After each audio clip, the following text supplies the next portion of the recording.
Square every Sunday. You know, so you've pure vintage, then you have fusion, then you have rumble in the jumble, and on the last Sunday you have the Dublin Flea. So it's all very good. There's a lot of people always around in the square.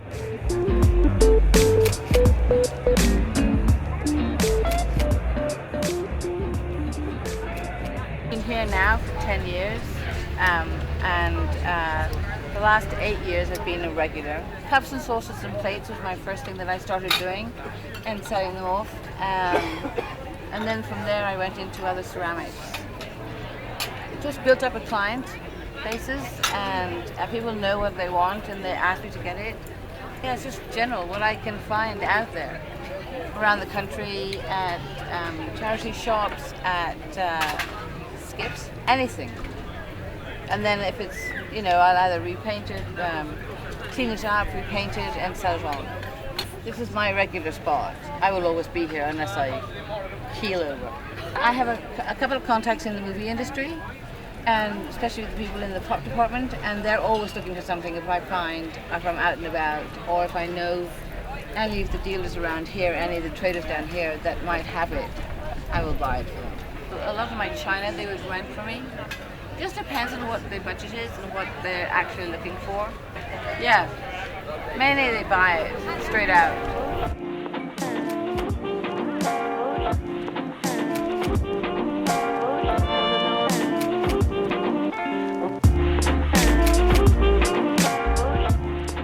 We're here every last Sunday of the month. We normally sell antiques and vintage stuff such as, you know, chairs or cabinets. We get all types of ages, like particularly today, like especially because we have people who are also have stalls, but then you also buy antiques on top of the other antiques you already have.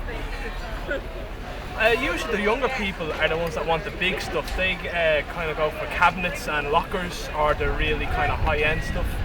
So we'd be selling 500, 600 quid's worth of stuff to the younger folks, and while the older people would be getting the smaller things, like as chairs, or as we had a couple of ladders here today. There we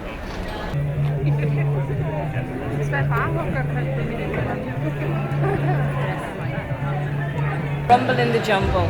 It's on the third Sunday of every month in the food co-op.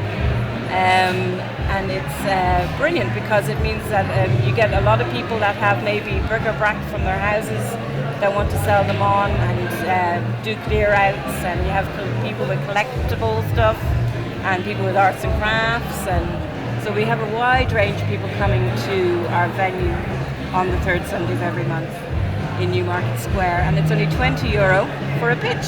That's why I think we're being a success now. And people just keep bringing me looking for a spot, so I'm delighted that it's taken off so well. You can get people with toys, collectible toys, and comics. As you can see, that's what I do. I collect comics and 60s, 70s memorabilia and everything. So there's a wide range of stuff.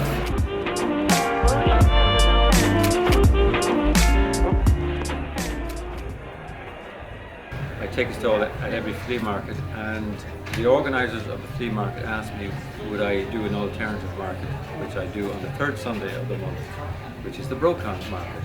So you have the flea market on the last Sunday, and the Brocon market is on the third Sunday. I sell Guinness posters to tourists, and I sell bric-a-brac, I sell furniture, anything I can get my hands on. I have some people who supply me with stuff. People ask me where I get it, I say, oh, here, there, and everywhere. You know?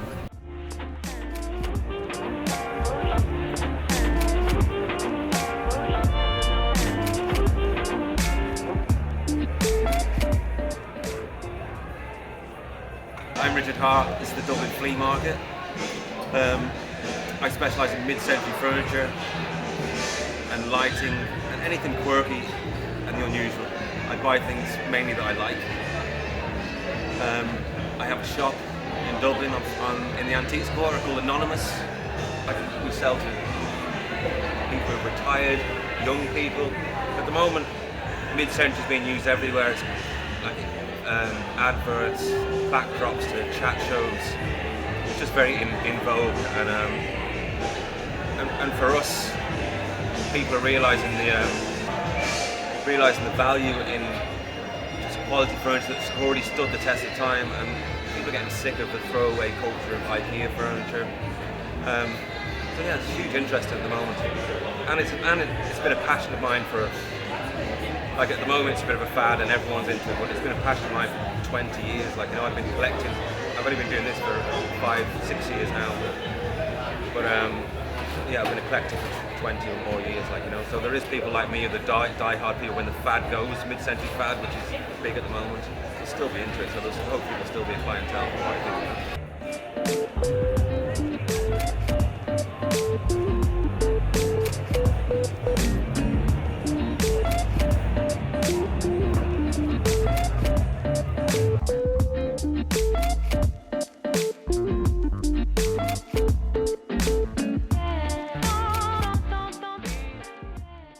The most recent find that I got, and most unusual one down the country, was this apparatus that is used for blood pressure back in the 1800s in France. And it is by a very well-known Professor Frossard in Paris. Fascinating, still works but it's totally and utterly dried up. Do a market, to be honest, is my favourite market here on the third. It's always on the last Sunday, but on the third Sunday they do a market called the Brocante, which is like French for flea market. It's called the Brocante market. It's more furniture orientated, if you like, rather than, you know, a little bit more high end. You know, it's not so much car boot sale or knick-knack, like big pieces.